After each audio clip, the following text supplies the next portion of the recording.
جہاں دنیا بھر میں ٹیچرز ڈے بڑے جوش و خروش سے منایا گیا، وہاں پاکستان کے صوبہ KPK میں اساتذہ پر ٹیچر ڈے کے موقع پر آنسو شیلز کی بارش کر دی گئی اور ان پہ لاٹھی چارج کیا گیا، جو کہ انتہائی افسوسناک اقدام ہے۔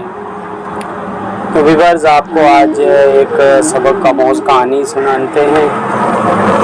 اسکول میں استانی نے بچوں سے ٹیسٹ میں پہلی پوزیشن حاصل کرنے والوں کو انعام کا وعدہ کیا کہ جو بھی فرسٹ آیا اس کو نئے جوتے ملیں گے۔ ٹیسٹ ہوا، سب نے یکساں نمرات حاصل کیے، اب ایک جوڑا سب کو دینا ناممکن تھا، اس لیے استانی نے کہا کہ چلیں قراندازی کرتے ہیں، جس کا بھی نام نکل آیا اس کو یہ نئے جوتے دیں گے۔ اور قراندازی کے لیے سب کو کاغذ پر اپنا نام لکھنے اور ڈبے میں ڈالنے کا کہا گیا۔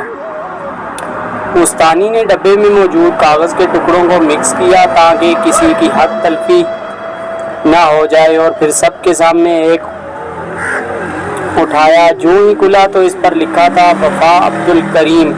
سب نے تالیاں بجائیں، وہ اشکبار آنکھوں سے اٹھی اور اپنا انعام وصول کیا، کیونکہ وہ پھٹے پرانے کپڑوں اور جوتوں سے تنگ آ گئی تھی۔ والد کا سایہ سر سے اٹھ گیا تھا اور ماں لاچار تھی، اس لیے جوتوں کا یہ انعام اس کے لیے بہت معنی رکھتا تھا۔ جب استانی گھر گئی تو روتی ہوئی یہ کہانی اپنے بچوں کو سنائی، اپنے شوہر کو سنائی، جس پر اس نے خوشی کا اظہار کیا اور ساتھ رونے کی وجہ دریافت کی، تو استانی پھوٹ پھوٹ کر رونے لگی کہ مجھے رونا وفا عبدالکریم کے جوتوں سے زیادہ دیگر بچوں کی احساس اور اپنی بے حسی پر آتا ہے۔ جب میں نے ڈبے میں موجود دیگر کاغذ کے ٹکڑوں کو چیک کیا تو سب نے ایک ہی نام لکھ دیا تھا، وفا عبدالکریم۔ ان معصوم بچوں کو وفا عبدالکریم کے چہرے پر موجود لاچاری کے درد اور کرب محسوس ہوتا تھا، لیکن ہمیں نہیں، جس کا مجھے افسوس ہے۔ ہمارے ایک استاد کہا کرتے تھے کہ بچوں کے اندر احساس پیدا کرنا اور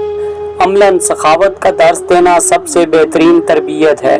ہمارے کئی اسلاف کے بارے میں کتابوں میں موجود ہے کہ وہ خیرات، صدقات اور زکوٰۃ اپنے ہاتھوں سے نہیں دیتے تھے، بلکہ بچوں کو دے کر ان سے تقسیم کرواتے تھے۔ جب پوچھا گیا تو یہی وجہ بتائی گئی کہ اس سے بچوں کے اندر بچپن سے اتفاق کی صفت اور غریب و لاچار کا احساس پیدا کرنا ہوتا ہے۔ کاش کہ اللہ پاک ہمارے